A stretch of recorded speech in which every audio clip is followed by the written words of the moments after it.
gusto ko lang magpasalamat sa 3,500 views sa aking video kahapon. Maraming salamat sa inyo and gustuhan nyo yung aking vlog na tungkol sa pag-iipon ng pera. Kasi kailangan naman talaga natin yon, lalo na sa pamilya natin, sa may mga anak na mag-aaral pa lang ng college. Kailangan natin na pag-ipunan yon, paghandaan. Diba? So, ano pang hinihintay ninyo? Mag-ipon po kayo kahit tagi-100, 200, 300, okay na yun. At least may ipon kayo at meron kayong nakikita na ipon dyan sa inyong bank account. And wag na wag kayong sasali sa kung ano-anong kasi masisira lang ang buhay nyo dyan.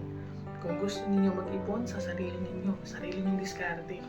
Huwag kayong sasali sa anumang gambling dyan or kahit na ano. Payo lang, as a OFW na 13 years na dito sa Taiwan. Napakasarap sa piling na tumulong din sa mga magulang. And lagi ko yan iniisip kapag meron akong blessing, lagi ko yan binibigyan ng parents ko. Kaya kayo, lagi niyong tatandaan, pag may mga blessing kayo, huwag niyong kalimutan yung mga magulang ninyo. So yun lamang po, no? Maraming salamat and God bless.